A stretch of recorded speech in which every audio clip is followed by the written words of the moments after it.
The night had settled softly over the sprawling city of Aurelia, a place where skyscrapers glittered like towering monuments to ambition. And yet, in the hidden corners of this vast metropolis, lived people fighting battles no one else could see. Among them was a young man named Ethan Ward, a quiet, hard-working soul who had known struggle far earlier than most. He lived in a tiny, almost forgotten neighborhood on the city's outskirts, in a crumbling brick house that held the memories of his late parents and the dreams he wasn't sure he could still chase. Ethan worked long shifts at a repair workshop, fixing broken machines, old radios, rusted cars, anything that arrived in pieces and begged for a second chance. Every night he returned home exhausted but determined, caring for his little sister Lily, whose heart condition required expensive treatment he could never afford. Still, Ethan kept hope alive, like a small flame cupped in trembling hands. One evening, while walking home through the dimly lit streets, he found an elderly stranger collapsed near an alleyway. Without hesitation, Ethan carried the man all the way to his home, laid him on his own bed, and stayed awake all night nursing him. In the morning, the old man revealed nothing about himself, except his name, Mr. Rowan, and insisted on leaving, but not before observing Ethan's kindness. The cracks in the walls, the near-empty kitchen, and the sick little girl who smiled despite everything. Days passed, then weeks, and Ethan returned to his regular routine, unaware that fate had begun shifting quietly around him. One rainy night, a luxurious black car stopped outside Ethan's home. Men in fine suits approached, asking politely for Ethan and handing him an invitation sealed in gold. Confused, he opened it and discovered he had been summoned to the prestigious Aurelia International Group, one of the world's largest corporations owned by an elusive billionaire no one had ever seen. Publicly, Alexander Rowan. Lily insisted her brother go, believing it could be important. So Ethan took a bus to the heart of the city where towers seemed to touch the sky. When he entered the building, employees stared as if a ghost had walked in.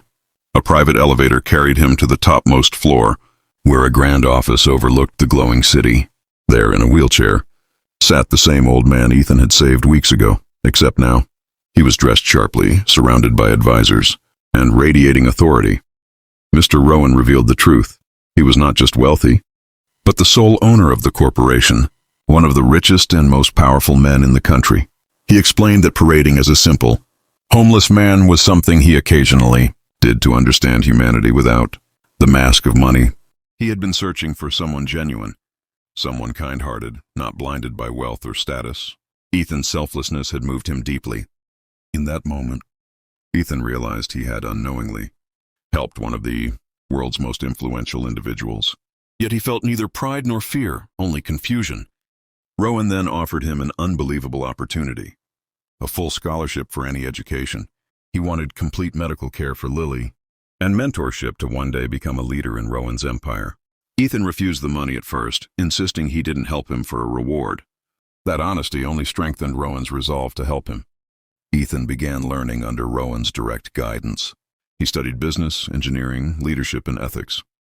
The once struggling mechanic slowly transformed into a disciplined thinker, a strategic planner, and a visionary. Meanwhile, Lily received life-saving surgery funded entirely by Rowan, becoming healthier than ever. Months rolled into years, and Ethan grew in knowledge, confidence, and character. The world changed around him. He moved from his tiny home to a modest apartment near the city center, but he remained humble, visiting his old neighborhood often and helping families who reminded him of his own past struggles. Rowan's health worsened over the years, and the board of directors grew nervous. They doubted Ethan, believing him unworthy, a nobody who had risen from poverty. Their whispers filled the halls with suspicion.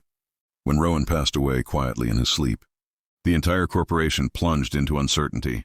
The board, hungry for power, tried overthrowing the plan Rowan had already set into motion, that upon his death, Ethan Ward would legally inherit the entire empire. Shockwaves rippled through the financial world. News channels called it madness, employees panicked, and investors feared collapse. Determined to honor Rowan, Ethan faced ruthless businessmen who mocked his background, questioned his intelligence, and accused him of manipulating Rowan. But Ethan didn't break. He remembered his parents' lessons, Lily's smile, and Rowan's faith in him. He worked day and night preparing for the decisive board meeting. On that day, in a room filled with hostility, Ethan stood tall and presented Rowan's sealed letter, a legal document declaring Ethan as the chosen successor. After hours of debate and the intervention of a federal attorney who validated the document, the board was forced to accept the truth. Ethan Ward, the boy who had once walked the streets with worn-out shoes, officially became the head of one of the world's most influential corporations.